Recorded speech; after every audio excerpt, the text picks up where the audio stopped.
الحمد لله رب العالمين والصلاة والسلام على سيد الأنبياء والمرسلين وعلى آله وأصحابه أجمعين ومن تبعهم بإحسان إلى يوم الدين أما بعد فأعوذ بالله من الشيطان الرجيم بسم الله الرحمن الرحيم ما كان محمد أبا أحد من رجالكم ولكن رسول الله وخاتم النبيين وكان الله بكل شيء عليما صدق الله العظيم۔ معزز سامعین کرام، بزرگوں اور دوستوں، عزیز ساتھیوں، ہم اور آپ یہاں پر حضور اکرم صلی اللہ علیہ وسلم کا ذکر خیر کرنے کے لیے جمع ہوئے ہیں۔ اس لیے اللہ کے رسول صلی اللہ علیہ وسلم کے تذکرے کو ہم سنیں گے اور اللہ کے رسول صلی اللہ علیہ وسلم کی سیرت کا مذاکرہ کریں گے۔ اس سے پہلے ایک مرتبہ درود شریف کا نذرانہ پیش فرمائیں۔ اللہم صلی علی محمد وعلی آل محمد کما صلیت علی ابراہیم وعلی آل ابراہیم انک حمید مجید۔ اللہم بارک علی محمد وعلی آل محمد کما بارکت علی ابراہیم وعلی آل ابراہیم انک حمید مجید۔ درود شریف ایک بہت بڑی عبادت ہے، اور یہ ایسی اہم عبادت ہے کہ اس عبادت میں اللہ تبارک و تعالی بندوں کے ساتھ شریک ہے۔ بندہ نماز پڑھتا ہے، اللہ رب العزت نماز نہیں پڑھتے۔ بندہ روزہ رکھتا ہے، اللہ تبارک و تعالی روزہ نہیں رکھتے۔ بندہ دوسری عبادتیں انجام دیتا ہے، اللہ رب العزت ان عبادتوں کو انجام نہیں دیتے۔ لیکن درود شریف ایک ایسی اہم عبادت ہے کہ اس عبادت میں اللہ تبارک و تعالی بندوں کے ساتھ شریک ہیں۔ اللہ نے قرآن مجید میں ارشاد فرمایا، ان اللہ وملائکتہ یصلون علی النبی، کہ بے شک اللہ اور اس کے فرشتے نبی صلی اللہ علیہ وسلم پر درود بھیجتے ہیں۔ تو اس عبادت کی اس سے بڑھ کر فضیلت کیا ہوگی کہ ہم تو اس عبادت کو انجام دے رہے ہیں، اس کے اندر اللہ رب العزت بھی شریک ہیں۔ درود شریف عبادت ہونے کے ساتھ ساتھ ایک دعا بھی ہے، اور ایک ایسی دعا ہے جس کا قبول ہونا یقینی ہے۔ ہم اور آپ دن بھر میں بہت ساری دعائیں کرتے ہیں، لیکن کوئی نہیں ہے جو یقین کے ساتھ یہ کہہ سکے کہ میری ساری دعائیں قبول ہو گئی یا میری فلاں دعا قبول ہو گئی۔ یقین کے ساتھ کوئی نہیں کہتا، لیکن درود شریف ایک ایسی دعا ہے کہ جس کے بارے میں بندہ یقین کے ساتھ کہہ سکتا ہے کہ یہ دعا قبول ہو گئی، کیونکہ اس میں اللہ رب العزت کی خود شرکت ہے۔ اسی لیے ہمیں دعا کا یہ ادب سکھلایا گیا کہ اگر ہمیں اللہ سے کچھ مانگنا ہے، اپنی ضرورت کے واسطے، اپنی دنیا کے واسطے، اپنی دین کے واسطے، آخرت کی بھلائی کے واسطے، تو اس کا طریقہ یہ ہے کہ پہلے اللہ کی تعریف کی جائے اور پھر نبی صلی اللہ علیہ وسلم پر درود پڑھا جائے، اور پھر اپنی جو ضرورت ہے اس ضرورت کو مانگا جائے، اور دعا کا اختتام بھی درود پر کیا جائے۔ علماء نے اس کی حکمت یہ بیان فرمائی کہ شروع میں بھی درود شریف ہو، آخر میں بھی درود شریف ہو، کہ اللہ رب العزت شروع کی دعا کو قبول فرما لے اور آخر کی دعا کو قبول فرما لے اور بیچ کی دعا کو رد کر دے۔ ایسا نہیں ہو سکتا۔ جب اللہ تعالیٰ شروع کی دعا کو قبول کریں گے اور آخر کی دعا کو قبول کریں گے، تو درمیان میں جو ہم نے اپنے لیے مانگا ہے اور اپنے رشتہ داروں کے واسطے، گھر والوں کے واسطے اور امت محمدیہ کے واسطے مانگا ہے، اللہ کی شان سے بعید نہیں کہ اللہ تبارک و تعالیٰ اس کو بھی قبول فرما لے۔ یہ درود شریف کی اہمیت ہے، اور اس درود شریف کے پڑھنے کا حضور اکرم صلی اللہ علیہ وسلم کو جو فائدہ ہوتا ہے وہ ایک الگ چیز ہے۔ اس کے پڑھنے سے ہمارا خود فائدہ ہوتا ہے، کیونکہ اگر ہم درود شریف نہ پڑھیں تو نعوذ باللہ حضور اکرم صلی اللہ علیہ وسلم کی شان میں ذرہ برابر کمی نہیں ہوگی۔ لیکن اگر ہم درود پڑھیں گے تو اس درود پڑھنے کی وجہ سے ہمارے مقامات میں، ہمارے مرتبے میں اضافہ ہوگا، جیسا کہ نبی کریم صلی اللہ علیہ وسلم نے ارشاد فرمایا من صلی علی واحدۃ صلی اللہ علیہ عشرا، کہ جو مجھ پر ایک مرتبہ درود پڑھتا ہے اللہ رب العزت اس پر 10 رحمتیں نازل فرماتے ہیں۔ اور ایک دوسری روایت میں ہے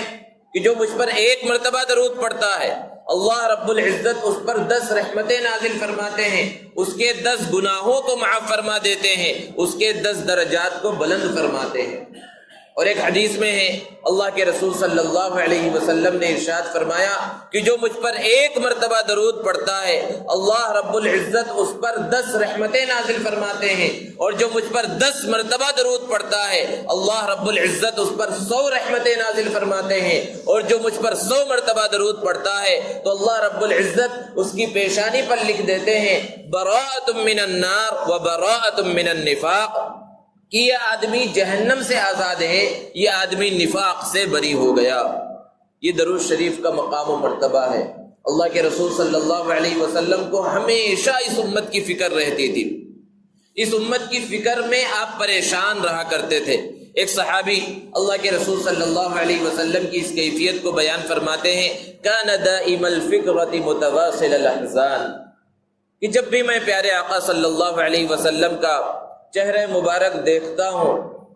تو ایسا محسوس ہوتا ہے کہ آپ کے اوپر کوئی غم سوار ہے، کوئی فکر طاری ہے۔ ذرا بتائیے کہ کیا یہ فکر دنیا کے واسطے تھی، دولت کے واسطے تھی؟ یہ فکر صرف اور صرف اس امت کے واسطے تھی کہ کس طرح میری یہ امت، کس طرح یہ انسانیت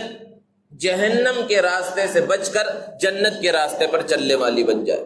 اور اس کو اللہ کے رسول صلی اللہ علیہ وسلم نے ایک مرتبہ مثال کے ذریعے سمجھایا کہ میری اور تمہاری مثال اس آدمی کی طرح ہے جس نے ایک جگہ پر اپنی ضرورت کے واسطے آگ کو جلایا، اور جب آگ جلائی جاتی ہے تو پروانے اس کے ارد گرد آ جاتے ہیں جو کیڑے ہوتے ہیں اور آگ میں جل کر مر جاتے ہیں۔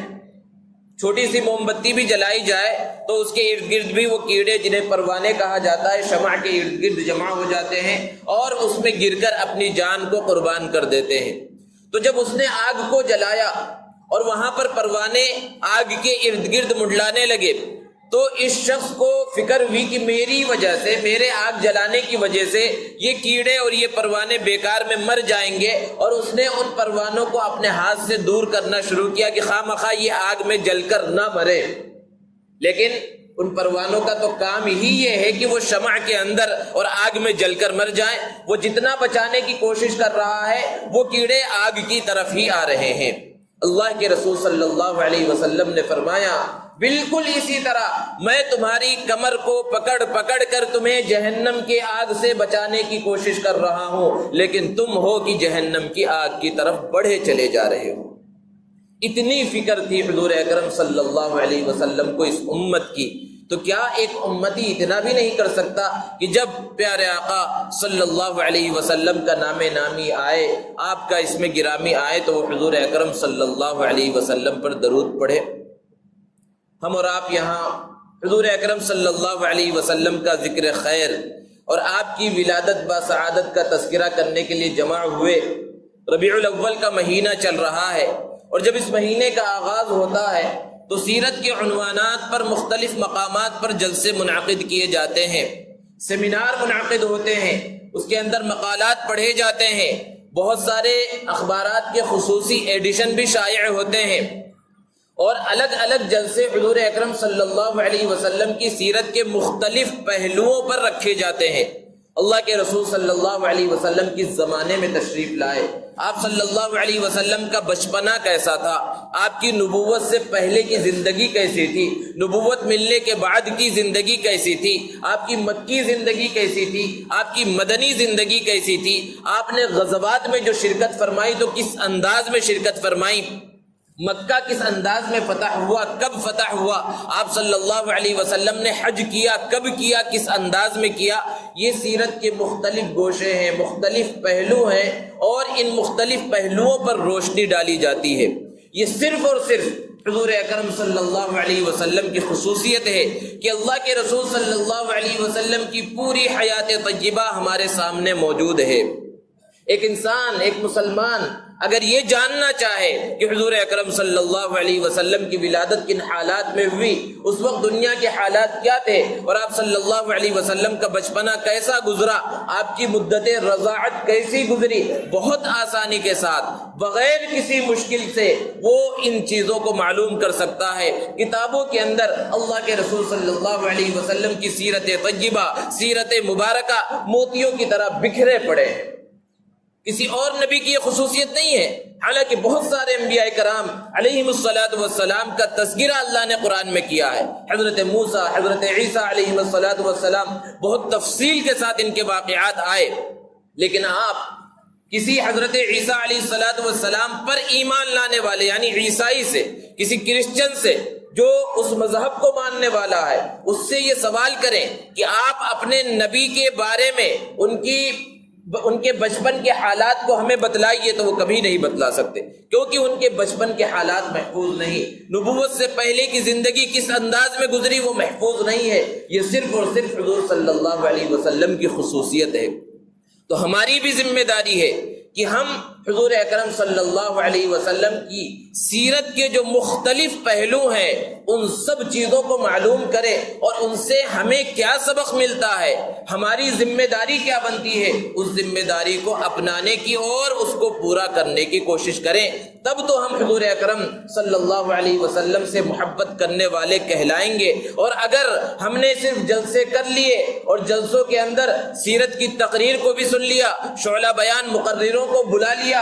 اور لمبے 1-1.5 گھنٹے اور 2 گھنٹے اور 4 گھنٹے کی تقریریں بھی سن لی، لیکن ہماری زندگی کے اندر کچھ بھی تبدیلی نہیں آئی اور سیرت کے پیغام کو اگر ہم نے قبول نہ کیا، تو پھر عام جلسوں کی طرح یہ بھی ایک جلسہ ہے کہ ایک کان سے سنا اور دوسرے کان سے نکال دیا، مجلس میں بیٹھے رہے جب تک اثر ہوا اور مجلس سے اٹھے دامن جھاڑ کر خالی ہاتھ چلے گئے، تو ایسے جلسوں کا کوئی فائدہ نہیں ہوتا۔ ہاں یہ بات ضرور ہے کہ نبی صلی اللہ علیہ وسلم کی سیرت کو بیان کیا گیا، اللہ کے ذکر کو بیان کیا گیا، یہاں بیٹھنے کا ثواب مل جائے گا، لیکن ہماری زندگی پر جو اثر ہونا چاہیے وہ اثر نہیں ہوگا اگر ہم پیغام کو قبول نہ کریں۔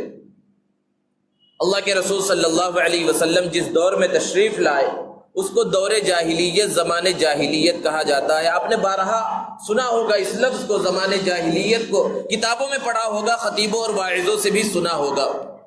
6 صدی عیسوی، جس صدی میں پیارے آقا صلی اللہ علیہ وسلم اس دنیا کے اندر بھیجے گئے، وہ صدی جہالت کے عروج اور غلبے کی صدی تھی، اور یہ کوئی مبالغہ نہیں، پوری دنیا کے اندر جہالت کی تاریکی پھیلی ہوئی تھی، ظلم و ستم کا دورہ تھا، دنیا کے بڑے بڑے مذاہب سب کے سب ناکام ہو چکے تھے، یہودیت صرف چند رسم و رواج کا نام رہ گیا تھا، اور یوں بھی یہودیت ایک ایسا مذہب ہے جو دوسروں کو اپنے مذہب میں شامل ہونے کی دعوت دیتا ہی نہیں، وہ ایک خاندانی مذہب ہے کہ جتنے یہودی ہیں بس وہی یہودی ہیں اور ان کا خاندان چل رہا ہے، وہ دوسروں کو دعوت نہیں دیتا، اور دوسروں کو اپنے مذہب میں شامل ہونے کی یہ مذہب دعوت بھی نہیں دیتا ہے، تو محدود تھا۔ اور عیسائیت کے اندر جب سے تثلیث کا عقیدہ، 1 میں 3 اور 3 میں 1 کا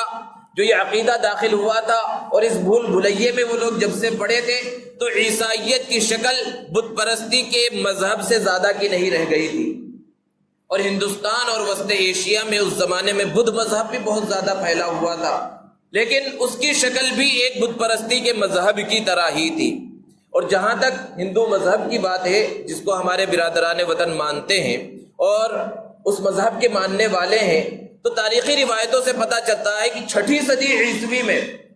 ہندو مذہب کے اندر مورتی پوجا اور بت پرستی بہت عروج پر تھی، اور ان کے معبودان باطلہ کی تعداد کروڑوں کے اندر مورخوں نے بیان فرمائی ہے۔ اور جہاں تک عربوں کا حال تھا تو ان کے اخلاق تباہ ہو چکے تھے، وہ شراب اور جوئے کے عادی تھے، ہر برائی ان کے اندر تھی، عورتوں کی ان کے پاس کوئی عزت نہیں تھی، ایک مرد جتنی عورتوں سے چاہتا جب چاہتا شادی کر لیتا اور جب چاہتا اسے چھوڑ دیتا بغیر کسی وجہ کے، اور الگ بھی نہیں کرتا کہ کوئی وہ الگ ہو کر کسی دوسرے سے نکاح کر لے، یوں ہی لٹکائے رکھتا۔ اور سب سے بڑا گناہ ان کا جو تھا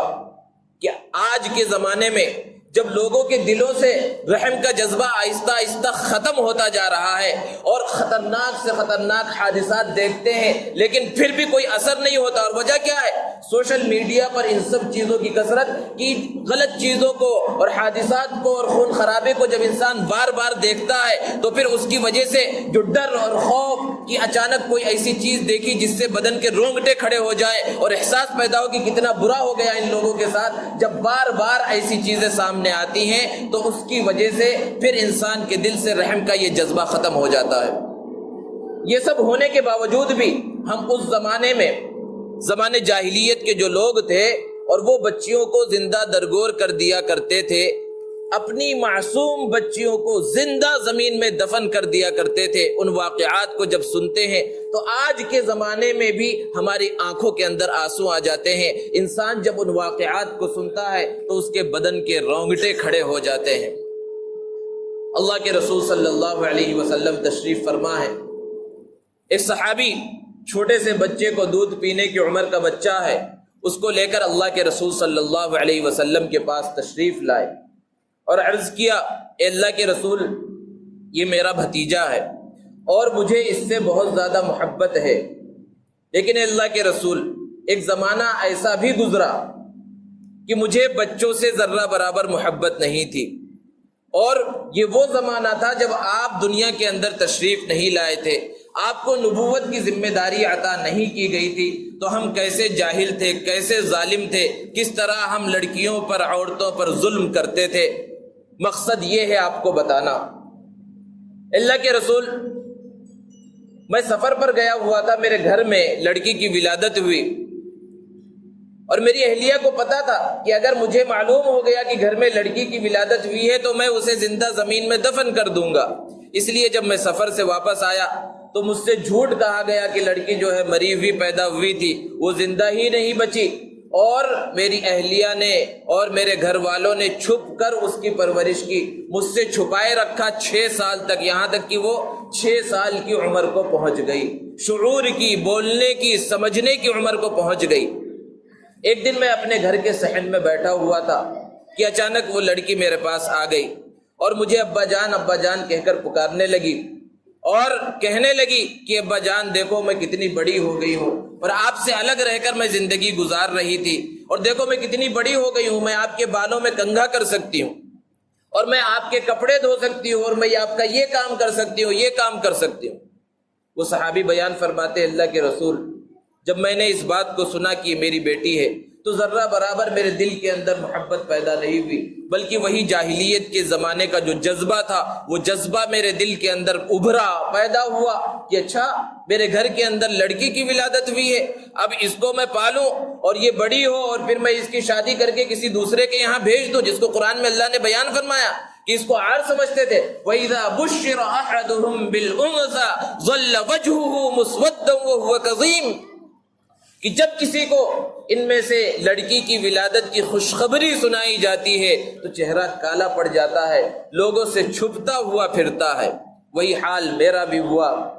اور میں نے سوچ لیا کہ اس بچی کا کام تمام کرنا ہے، اور وہ جتنے دن تک رہی مجھ سے بہت زیادہ محبت کے ساتھ پیش آتی رہی۔ ایک دن میں گھر سے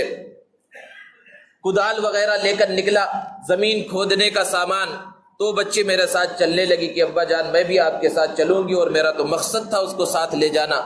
اور ایک کھلے میدان میں پہنچے، میں نے وہاں زمین کھودنا شروع کیا تو اس بچی نے زمین کھودنے میں میرا ساتھ دیا، وہ میرے ساتھ زمین کو کھودنے لگی۔ اسے کیا پتا تھا کہ اس زمین کے اندر اسی کو ڈالا جانے والا ہے، اسی کو اس کے اندر ڈالا جائے گا، اسے پتا نہیں تھا۔ اور جب میں زمین کھود رہا تھا اور سورج اوپر آ گیا اور دھوپ میرے اوپر پڑنے لگی تو اس بچی کو مجھ سے اتنی زیادہ محبت تھی کہ اپنی اوڑھنی لے کر سورج کے سامنے دوسری طرف کھڑی ہو گئی تاکہ ڈائریکٹ میرے اوپر دھوپ کی جو روشنی ہے، دھوپ میرے اوپر نہ پڑے، سورج کی روشنی نہ پڑے۔ اور جب گڑھا تیار ہو گیا تو میں نے اس کو دیکھا اور میں اس کے ہاتھ کو پکڑا تو وہ سمجھ گئی، کیونکہ اس زمانے میں یہ چیزیں مشہور تھی کہ لڑکیوں کو زندہ زمین میں دفن کر دیا جاتا ہے، اور میں نے اس کو ایسے ہی اس گڑھے کے اندر ڈھکیل دیا۔ اس بچی نے چلانا شروع کیا اور ہاتھ پیر مارنے لگی اور کہنے لگی، ابا جان کیا کوئی باپ ایسا ہوتا ہے جو زمین میں اپنی بچی کو زندہ دفن کر دے؟ اے ابا جان اگر آپ میری پرورش نہیں کر سکتے تو آپ مجھے جنگلوں کے اندر چھوڑ دے، میں یوں ہی کہیں مر جاؤں گی۔ آپ اگر مجھے نہیں پال سکتے تو مجھے جو ہے جانوروں کے سامنے ڈال دے، لیکن اس طرح زمین میں زندہ دفن نہ کریں۔ مختلف انداز میں، جس انداز میں بھی ہو سکتا ہے اپنے باپ کو سمجھانے کی کوشش کرنے لگی، لیکن وہ صحابی کہتے ہیں اللہ کے رسول میرے دل کے اندر تو وہ زمانے جاہلیت کے جذبات تھے، ذرہ برابر رحم کا جذبہ پیدا نہیں ہوا، یہاں تک کہ جب میں مٹی ڈال رہا تھا مٹی اچھل کر میری داڑھی میں پڑی تو وہ بچی جس کو پتا ہے کہ اس کا باپ زمین میں دفن کر رہا ہے وہ میری داڑھی سے مٹی کو صاف کر رہی تھی، لیکن پھر بھی رحم کا جذبہ پیدا نہیں ہوا اور زندہ میں نے زمین میں دفن کر دیا۔ جب اس واقعے کو صحابی نے اللہ کے رسول صلی اللہ علیہ وسلم کو سنایا، صحابہ موجود تھے، ہچکیاں بن گئی، اللہ کے رسول صلی اللہ علیہ وسلم کی آنکھوں سے بھی آنسو گرنے لگے۔ فرمایا اللہ کے رسول صلی اللہ علیہ وسلم نے کہ فلاں کل قیامت کے دن اگر اللہ رب العزت نے تم سے پوچھ لیا اور سوال کر لیا تو کل تم کیا جواب دو گے؟ اللہ نے اس کو قرآن میں بیان فرمایا ہے وَإِذَا الْمَوْعُودَةُ سُئِلَتْ بِأَيِّ ذَنبٍ قُتِلَتْ کہ قیامت کے دن پوچھا جائے گا زمین میں زندہ دفن کی ہوئی لڑکی سے کہ کس گناہ کی وجہ سے تمہیں اس طرح مار دیا گیا تھا اور زمین میں زندہ دفن کر دیا گیا تھا۔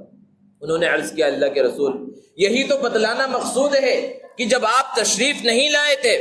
آپ نے ہمیں دین کا پیغام نہیں سنایا تھا تو ہم کیسے اجڑ گمار تھے، ہم کتنا دور تھے، ہمارے دلوں کے اندر رحم نہیں تھا، ہم کیسے ظالم تھے، لیکن جب آپ کا پیغام آیا اور آپ نے ہمیں دین کا پیغام دیا، ہم نے کلمہ پڑھا، آپ پر ایمان لائے، اللہ کے پیغام کو قبول کیا، تو آج ہماری حالت ایسی ہو گئی ہے کہ یہ میرا بچہ نہیں ہے، میرے بھائی کا بچہ ہے، لیکن مجھے اس سے اپنی جان سے زیادہ محبت ہے۔ اور ایک وہ زمانہ تھا کہ اپنی بچی کو زندہ زمین میں نے دفن کر دیا تھا۔ یہ تبدیلی جو آئی ہے یہ آپ کی وجہ سے آئی ہے۔ تو یہ عربوں کا حال تھا زمانے جاہلیت کے اندر کہ ہر گناہ، ہر خرابی ان کے اندر موجود تھی، شراب، جوا، کوئی چیز ایسی نہیں ہے جو ان کے اندر موجود نہیں تھی، اور پوری دنیا تاریکی کے اندر ڈوبی ہوئی تھی۔ جہالت کوئی جزیرت العرب میں اور عرب کے علاقے میں محدود تھی ایسا نہیں ہے، پوری دنیا میں جہالت کی تاریکی تھی، ہر طرف گھٹا ٹوپ اندھیری چھائی ہوئی تھی، اور ضرورت محسوس ہو رہی تھی ایک مصلح کی، ایک رہبر کی اور ایک رہنما کی جو عالمگیر تاریکی میں ایک عالمگیر چراغ کو روشن کرے۔ لیکن بظاہر مایوسی ہی مایوسی تھی، نا امیدی ہی نا امیدی تھی، اور خواہ مخواہ امید باندھنے کی بھی کوئی شکل نظر نہیں آ رہی تھی کہ اسی زمانے میں ایک بہت بڑا واقعہ پیش آیا جس کی وجہ سے لوگوں کے قلوب، لوگوں کے دل عربوں کی طرف اور عربوں میں بھی خاص طور پر قریش کی طرف متوجہ ہوئے، اور وہ واقعہ تھا ابرہہ کے ہاتھیوں کے تباہ ہونے کا۔ اللہ نے اس کو قرآن مجید میں بیان فرمایا، واقعہ فیل مشہور ہے، سورۃ الفیل میں اللہ رب العزت نے اس کو بیان فرمایا ہے۔ یمن کے علاقے صنعاء کا ایک گورنر تھا ابرہہ، وہ عیسائی تھا۔ وہ جب کعبۃ اللہ کو دیکھتا اور اس کے بارے میں سنتا کہ لوگ دنیا کے کونے کونے اور چپے چپے سے اس کے دیدار کے واسطے، اس کی زیارت کے واسطے جاتے ہیں، تو اندر ہی اندر کڑتا رہتا تھا اور سوچتا تھا کس طرح لوگوں کو کعبۃ اللہ سے دور کر دو۔ اس مقصد کی خاطر اس نے صنعاء کے اندر ایک بہت بڑا گرجا، خوبصورت گرجا بنایا، اور مقصد یہ تھا کہ کم سے کم یمن کے لوگوں کو میں مکۃ المکرمہ جانے سے اور کعبہ کی زیارت کرنے سے روک دوں۔ لیکن وہ عرب کے لوگ چاہے جتنے گنہگار تھے، ہزار خرابیاں ان کے اندر تھی، لیکن کعبۃ اللہ کا سودا کرنے کے واسطے کسی طرح بھی تیار نہیں تھے۔ کعبہ کی محبت ان کے دلوں کے اندر رچی بسی ہوئی تھی۔ جب یہ گرجا بن کر تیار ہوا تو ایک کنانی شخص نے اس گرجا کے اندر قضائے حاجت کر کے اس کو گندا کر دیا، اور بعض تاریخی روایتوں سے پتہ چلتا ہے کہ قریب میں ایک شخص نے آگ جلائی اور آگ کے شعلے گرجا کے اندر پہنچے، جس سے گرجا کا بہت زیادہ نقصان ہوا۔ جب ابرہہ کو یہ پتہ چلا تو بہت غصے میں آ گیا، اور اس نے قسم کھائی کہ کعبۃ اللہ کو جب تک ڈھا نہیں دوں گا، منہدم نہیں کر دوں گا، چین سے نہیں بیٹھوں گا۔ اور اس مقصد کو پورا کرنے کے واسطے اس نے اپنی فوجیوں کا ایک بڑا لشکر تیار کیا اور ہاتھیوں کا لشکر جرار لے کر مکۃ المکرمہ کی جانب روانہ ہوا۔ مکہ سے کچھ پہلے ایک جگہ پر اس نے پڑاؤ کیا، وہاں پر حضور اکرم صلی اللہ علیہ وسلم کے دادا حضرت عبدالمطلب کے کچھ اونٹ چر رہے تھے، اس نے ان اونٹوں کے اوپر قبضہ کر لیا۔ جب عبدالمطلب کو پتہ چلا تو وہ ابرہہ سے ملنے کے واسطے اس جگہ پر پہنچے۔ وہاں پر خیمہ لگایا گیا تھا، اور خیمے کے اندر بادشاہوں کا اور جو بڑے ہوتے ہیں ان کی عادت ہوتی ہے کہیں بھی پہنچتے ہیں تو اپنا تخت و تاج سب کچھ لگا دیتے ہیں۔ تو ابرہہ اپنے تخت پر اور کرسی کے اوپر بیٹھا ہوا تھا۔ جب حضرت عبدالمطلب داخل ہوئے تو ان کے رعب و جلال کو دیکھ کر اور ان کی خوبصورتی کو دیکھ کر وہ مرعوب ہو گیا۔ انہیں اوپر تو نہیں بلایا لیکن ان سے ملاقات کے واسطے نیچے اترا اور ان کے برابر میں بیٹھ کر بات کرنا شروع کیا۔ پوچھا کس لیے آئے؟ حضرت عبدالمطلب نے جواب دیا کہ میں نے سنا ہے کہ آپ نے میرے 200 اونٹوں کو پکڑ لیا ہے، میں اسی کو چھڑانے کے لیے آیا ہوں کہ خواہ آپ نے پکڑ لیا ہے، میرے اونٹ چھوڑ دیجئے، میں اس مقصد سے آیا ہوں۔ ابرہہ بہت پریشان ہوا، اسے معلوم تھا کہ یہ کعبۃ اللہ کا متولی ہے، مسجد حرام کا ذمہ دار ہے، اور یہ کیسا ذمہ دار ہے، کیسا متولی ہے، اسے معلوم ہے، پوری دنیا کو پتہ چل چکا ہے کہ میں کعبہ کو گرانے کے واسطے، کعبہ کو منہدم کرنے کے واسطے آیا ہوں، اور یہ اس کعبہ کے بارے میں کچھ بات ہی نہیں کر رہا کہ کچھ سفارش کرے، کچھ بات کرے کہ اپنا جو مقصد ہے، تمہارا جو ارادہ ہے اس ارادے کو چھوڑ دو، اسے تو اپنے معمولی اونٹوں کی پڑی ہوئی ہے۔ ابرہہ نے اس بات کا اظہار بھی کیا عبدالمطلب کے سامنے کہ تمہیں پتا ہے میں کعبہ کو گرانے جا رہا ہوں، تم اس کے ذمہ دار ہو، متولی ہو، تمہارا خاندان اس کی دیکھ بھال کرتا ہے اور تمہیں اس کی فکر نہیں ہے، تمہیں تمہارے اونٹوں کی فکر ہے۔ حضرت عبدالمطلب نے بہت قیمتی جواب دیا کہ اونٹوں کا مالک میں ہوں، اسی لیے مجھے اپنے اونٹوں کی فکر ہے، اس گھر کا مالک جو ہے اس کی حفاظت وہ خود کرے گا، اور اللہ نے اس کی حفاظت کر کے دکھلایا۔ قرآن مجید میں اللہ نے بیان فرمایا الم تر کیف فعل ربک باصحاب الفیل، کہ ہاتھی والوں کے ساتھ اللہ نے کیسا معاملہ کیا۔ اللہ رب العزت کا یہ اصول ہے کہ اللہ تبارک و تعالی عام طور پر جب حق اور باطل کا معرکہ ہوتا ہے تو کمزور کا مقابلہ طاقتور سے ہوتا ہے۔ حق بظاہر ہمیشہ کمزور نظر آتا ہے لیکن مقابلہ بڑے طاقتور سے ہوتا ہے، وہ بظاہر طاقت ہوتی ہے۔ اللہ کی یہ سنت نہیں ہے کہ ایک طاقت کا دوسری طاقت سے مقابلہ کرائے، اللہ کا یہ طریقہ نہیں ہے کہ ہاتھیوں کا ہاتھیوں سے مقابلہ کرائے، کیونکہ اگر دو طاقتوں کا مقابلہ ہو، دو برابر کے طاقتور ملکوں کا مقابلہ ہو اور ایک ملک دوسرے ملک کو شکست دے دے اور اس پر فتح حاصل کر لے تو کون سی بڑی بات ہے؟ لوگ یہی کہیں گے ارے فلاں ملک نے فلاں ملک کو تباہ کر دیا اور اس پر حملہ کر دیا، فتح حاصل کر لی، وہاں قبضہ کر لیا۔ اللہ کی بڑائی تو بیان نہیں ہوگی۔ ایک ہاتھیوں کا لشکر دوسرے ہاتھیوں کے لشکر کو تباہ و برباد کر دے تو کون سی بڑی بات ہے کہ عام سی بات ہے۔ اللہ رب العزت چاہتے تو ابرہہ کے ہاتھیوں کے لشکر کے مقابلے میں ہاتھیوں کا ایک لشکر جرار بھیج دیتے، لیکن کیا ہوتا؟ وہاں اللہ کی بڑائی نہیں بیان کی جاتی۔ آج جب بھی اس واقعہ فیل کو بیان کیا جاتا ہے تو اللہ رب العزت کی بڑائی کو بیان کیا جاتا ہے۔ کوئی بھی یہ نہیں کہتا کہ ابابیل نے ابرہہ کے لشکر کو تباہ کر دیا، بلکہ اللہ کی بڑائی بیان کرتے ہوئے ہر مقرر، ہر واعظ، ہر بیان کرنے والا، ہر اس واقعے کی تفسیر کرنے والا، اس واقعے کو سنانے والا یہ کہتا ہے اللہ رب العزت نے اپنے فضل و کرم سے ابابیل جیسے معمولی پرندوں کے ذریعے ہاتھیوں کے لشکر کو تباہ و برباد کر دیا۔ اور یہ پورا ایک سلسلہ ہے کہ 313 کے مقابلے میں 1000 کا لشکر ہے، لشکر جرار ہے، پھر آگے بڑھے تو 1000 کے مقابلے میں 3000 ہے، اور پھر 10,000 کے مقابلے میں 30,000 ہے۔ ہمیشہ یہ تعداد کا فرق رہا ہے اور طاقتوں کا فرق رہا ہے، یہ اللہ رب العزت کا اصول ہے۔ ابرہہ کا پورا لشکر تباہ و برباد ہو گیا۔ ابابیل معمولی پرندے اپنی چونچ کے اندر کنکریاں، معمولی چھوٹی چھوٹی کنکریاں اٹھائے ہوئے تھے اور انہوں نے آسمان سے اس کو برسایا اور ہاتھیوں کا لشکر تباہ و برباد ہو گیا، اور ابرہہ ایک غلیظ ترین بیماری کے اندر مبتلا ہو کر وہ بھی ہلاک ہو گیا۔ یہ کوئی معمولی واقعہ نہیں تھا، اس واقعے کی شہرت پوری دنیا کے اندر ہوئی اور لوگ یہ سمجھنے لگے کہ اب کعبۃ اللہ کو ایسا مقام و مرتبہ حاصل ہوگا کہ دنیا کی کوئی عمارت پھر اس کا مقابلہ نہیں کر سکے گی، اور عن قریب کوئی ایسی شخصیت پیدا ہونے والی ہے جو کعبۃ اللہ کو وہ مقام دلا کر رہے گی۔ ہر طرف ایک طرح کا انتظار تھا، اور انتظار کیسا تھا؟ ایک مصلح کا، ایک رہبر کا انتظار ہو رہا تھا۔ آسمان کو بھی انتظار تھا، اس ابر رحمت کا انتظار، بہار جاویدہ کا انتظار اس آسمان کو بھی تھا کہ جس نے ایک توحیدی سجدہ زمین پر زمانہ ہوا نہیں دیکھا تھا۔ اس ابر رحمت کا انتظار اس زمین کو بھی تھا جس پر سجدہ کرنے والا کوئی باقی نہیں رہا تھا۔ اس ابر رحمت کا انتظار یتیموں کو تھا جن کے سر پر دست شفقت رکھنے والا کوئی نہیں تھا۔ اس ابر رحمت کا، بہار جاویدہ کا انتظار بیواؤں کو تھا جن کے دامن پر بے وگی کے سوا کوئی دوسرا داغ نہیں تھا، لیکن اسی داغ کی وجہ سے ان کو معاشرے سے الگ تھلگ کر دیا گیا تھا، ان کا بائیکاٹ بالکل کر دیا گیا تھا۔ غرض یہ کہ ہر طرف انتظار ہی انتظار تھا، اور نہ جانے کتنے لوگ اس انتظار میں دنیا سے جا بھی چکے تھے۔ بالآخر وہ انتظار کی گھڑیاں ختم ہوئی، اور 570 عیسوی میں اپریل کے مہینے میں، ربیع الاول کے مہینے میں حضور اکرم صلی اللہ علیہ وسلم کی ولادت بسعادت ہوئی۔ وہ بشر آ گیا جو وجہ عظمت بشر تھا، اللہ کے رسول صلی اللہ علیہ وسلم کی ولادت بسعادت ہوئی۔ ہم اور آپ بارہا سنتے ہیں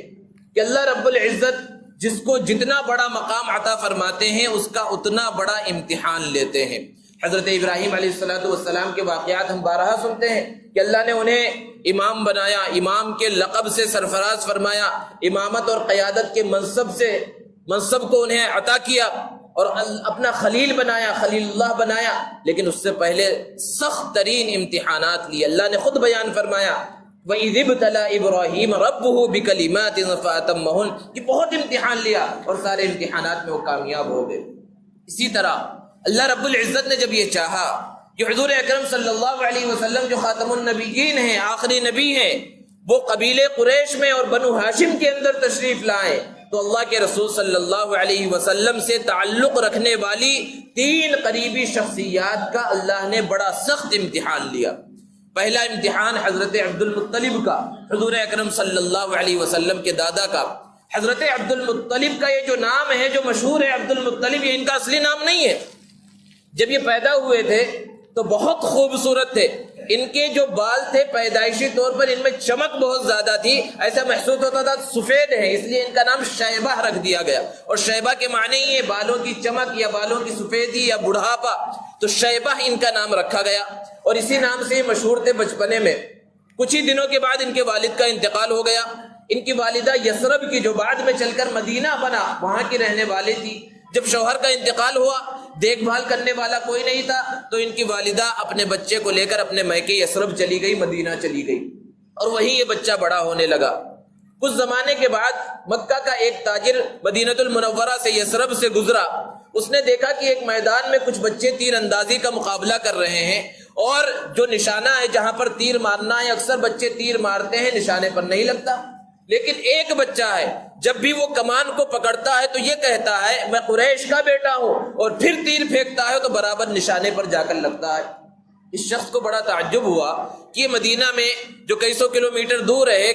کئی سو میل دور ہے، یہاں پر قریش کا آخر یہ بچہ کون ہے؟ لوگوں سے معلوم کیا تو پتا چلا کہ اصلاً قریش سے تعلق رکھتا ہے، مکہ المکرمہ کا۔ اس کے والد کا چونکہ انتقال ہو گیا تو والدہ اسے لے کر یہاں پر آ گئی۔ یہ تاجر جب واپس گیا مکہ المکرمہ تو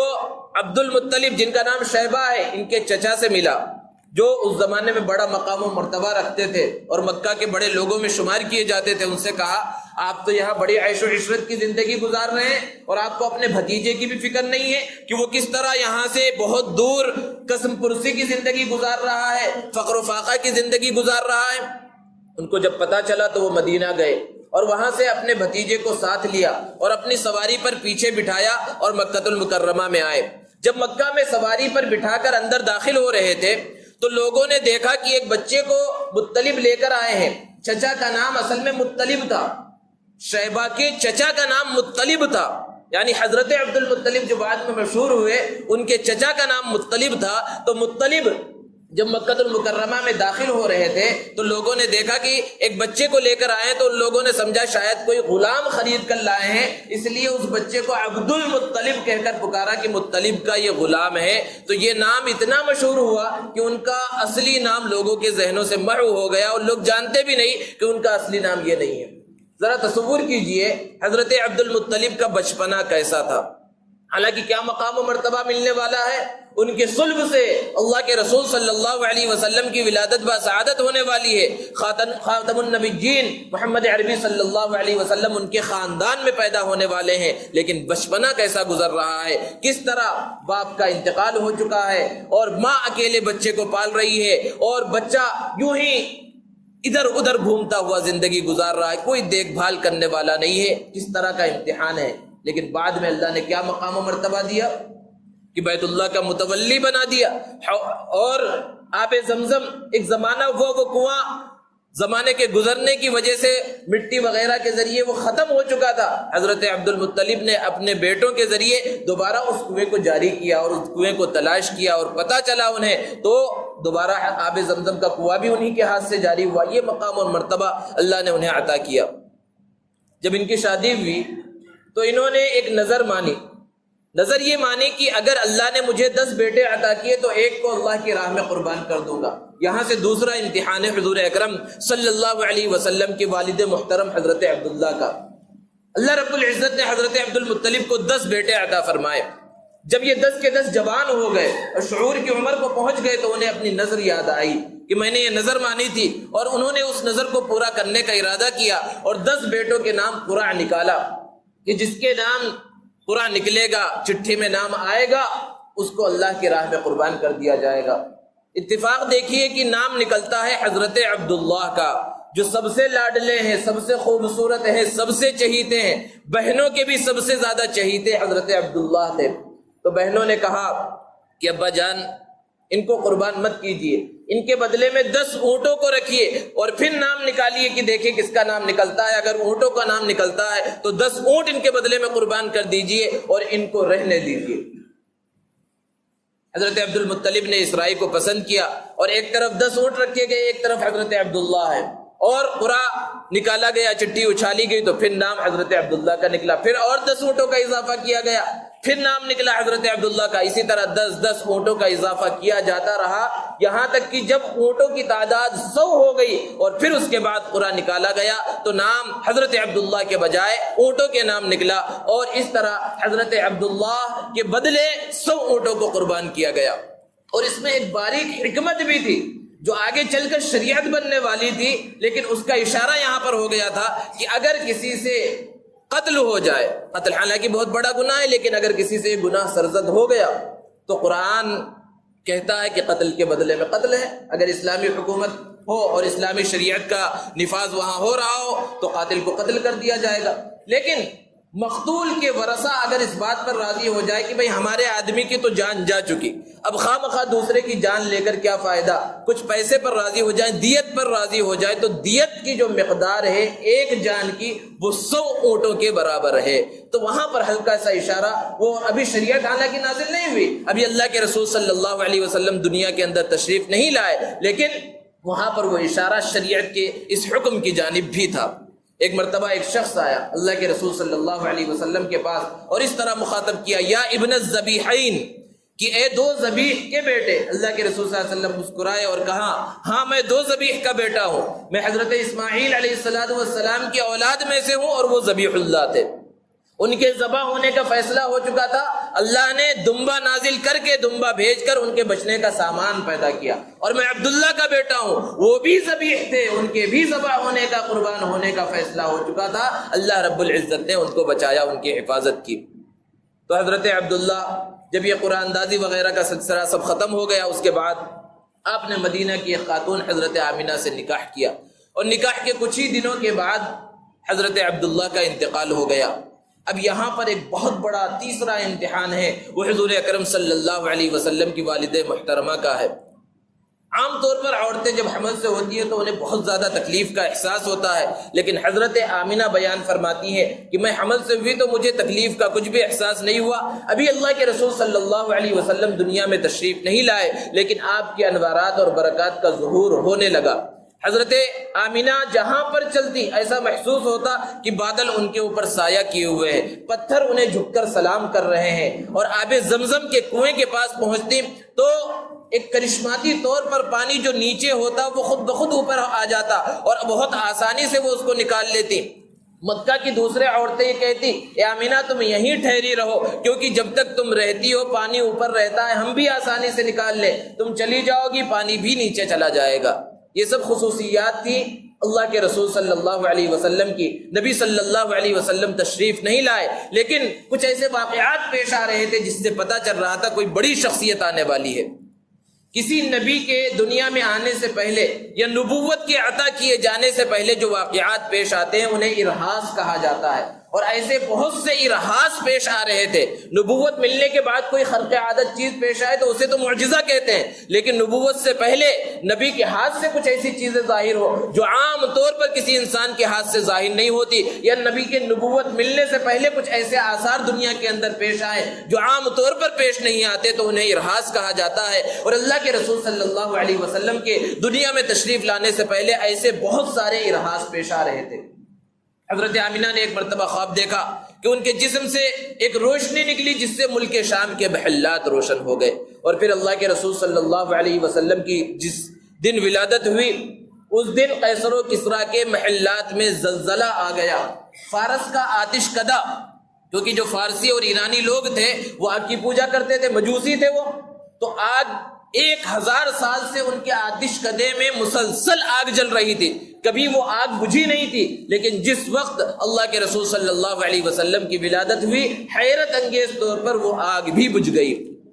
اور کسریٰ کے محل کے 14 کنگرے ٹوٹ کر گر گئے. جو بڑے محل ہوتے ہیں آج بھی، جو بادشاہوں کے محلات ہیں پرانے، اس کے اندر اس طرح کنگرے جو خوبصورت انداز میں نیچے لٹکے ہوئے رہتے ہیں، تو 14 کنگرے ٹوٹ کر گر گئے. جب اگلا دن ہوا تو کسریٰ نے کاہنوں کو، معبروں کو بلایا اور ان سے پوچھا کہ آخر یہ کیا ماجرا ہے، اس طرح محل کے اندر زلزلے کا احساس اور یہ 14 کنگروں کا ٹوٹ جانا، یہ سب کیا ہے؟ تو کاہنوں نے اسے بتلایا